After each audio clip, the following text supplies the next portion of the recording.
Alright, so for lap 6, which has to do with projectile motion, we're going to be messing with this cannon, right? And the cannon is comprised of a few parts. The spring portion, which is hidden behind here, this is where you actually load our little ball. And in this case, we're going to be using a little metal ball. And when we load in our little metal ball, we continue to click until you hear that first little thing.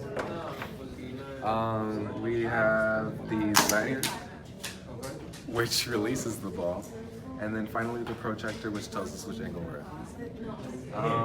We didn't see it now, but when the ball projects from the outside, it goes and it hits. Wherever it hits, we place down a piece of paper, and then we place down the carbon paper on top of it, right? And as you can see here, when we did our first experiment, right, all of this is being done at the horizontal angle, so it's at angle 0 degrees. And when it strikes the piece of paper, it actually left a mark. This mark will indicate our final X position. So then from there, we just have to measure our initial Y position, right? So the distance from the ground to where it was launched at. And then obviously our X is going to be 0 here. Then when we get back here, our Y is now going to be 0, but we can measure the distance between this point and the exiting. Okay, so now we're gonna run this experiment 5 more times so we can get our final X position with the average of those 5 experiments. So now that we've measured all 5 points, we're going to actually take the distance from here to here, and then average these values to get our X final. Alright, so for the first part of the calculation portion of this experiment, we are asked to find the final position and the initial position in both the X and Y coordinates. We're also asked to find the time. And so as you can see here, I already have it filled out, but I'm just going to talk about how we got these numbers, right? We understand that we had to do 5 of the trials and then average them out, right? So we understand that if we get 1, 2, 3, 4, and our 5, divide this by 5 again, we will get the mean of our final position after we have fired it off. With that being said, we can use that plus the distance from the ground to where the launcher is, and that is our initial Y coordinate, giving us 0.864 meters. We can plug these values in, right, where yi is again our initial Y coordinate, and then ay is actually just our gravity. We plug this in, and this gives us our time that it should take, which comes back up here.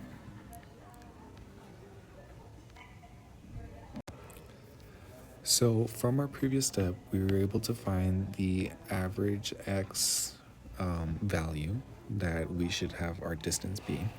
And then we can divide that by the time, right? And then this is how we will get what's called our muzzle velocity.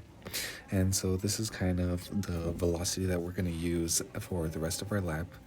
And again, this was our average X distance, and then this was our time, and this is how we get the 2.86 meters per second squared. Then using our muzzle velocity, we can find the velocity in both the X and Y directions. So if we plug that in, our muzzle velocity of 2.86, and then the cosine of, depending on the angle, right, we use 30, 45, and 60 degree angles, and we applied that same theorem, but now for the signed version. Here are the values that we get, right? At a 30 degree angle, we get the 2.48, 1.43, so on and so forth, right? As we continue to change the angle, these formulas will be changed, and more specifically, just this theta value itself. With that being said, we can also use our quadratic formula, right?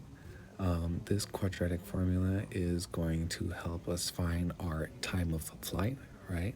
So for the A coefficient, it's going to be 1/2 times our acceleration. And then for the B coefficient, we're going to have the velocity in the Y direction. And then for the C coefficient, it's going to be the initial Y position. So we use this big quadratic formula looking one, and then we go ahead and get the time dependent on the angle. So dependent on the angle, we will have individual flight times.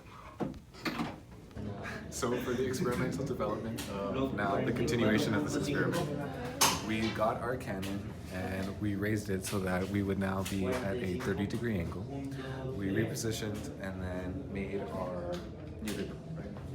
But for that to actually happen, we had to find the initial velocity in the y direction and then the initial theoretical velocity in the x direction. And then using that and now the new distance between the bottom of the floor and the top of where our release is happening, we can find the time that it's going to spend in the air and then finally get the new theoretical distance that it should strike. And so using that new theoretical distance, we got that it should actually be 84.7 millimeters. And so we measured that distance from here to here. And so we see this line in between right here. And this is the distance between where our shooting point is and then 84.7 meters. And so that should be theoretically where all of our balls hit at an angle of 30 degrees. So now we're gonna put our carbon paper. And now we can make our experiment with the 30-degree angle so we can get our distances. And we'll have to get the distance now from our 84 centimeter line. So we don't have to get the whole distance all the way from those x. So now we need to calculate the theoretical final horizontal position. And so the way we can calculate that is by using our muzzle velocity times the cosine and theta of our particular angle times the time, right, or the amount of time that it's going to be in air. And so using this formula for all three of our angles, we can get that our theoretical final position for each should be all of these, and all of these are in meters, right? So 1.46, 1.36, and then 1.09 for the angles of 30, 45, and 60 degrees.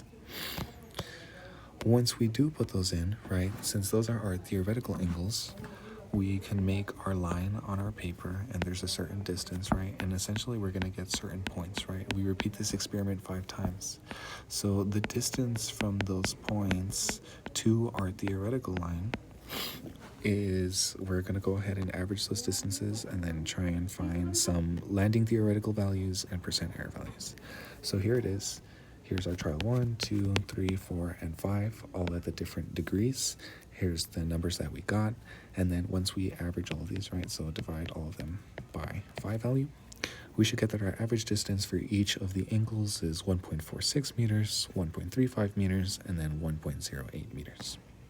With that being said, those values are our theoretical distance given the particular angle, and then we find the experimental differences, right, again using the distance from where our value should be to all the points, and then we just measure the distance. And so our experimental values for the 30, 45, and 60 are 0.01, 0.02, and 0.01 respectively. We use the percent error formula and we get about 68, 74, and 92% errors. So finally, for some of the reflection questions, where do you think the percent errors came from? I think the percent errors came from small measurement mistakes and some like misalignments, maybe when we're launching or just actually marking the distances. Do you think that there are other factors affecting your experiment that are not considered in the formula we are using? Yes, I think that error resistance does play a minor part in the actual imperfections of the experiment. Particularly, which ones? I would say maybe air drag, right? And or uneven surfaces, right? If our launcher itself is like slightly off, or the table that we're launching it from is at a slight, like, I don't know, angle or off. Are they significant? I would say that as long as a percent error would stay under 1%, then it would be insignificant. Do you think there's a way to minimize that error? Yes, it would be obviously using more precise angles between, right? If we have a certain angle, make sure that it is as precise as could be. Again, going back to maybe a misalignment in the launcher itself, we would have to level it. And then are all your percent errors equal? Why or why not? No, they are not equal, but I think it's dependent on just how we fired them and also the angle that they were fired at. And so finally, just for the last bit, the credits, Kurt, I basically did this entire lab report by myself. So that is all. Thank you.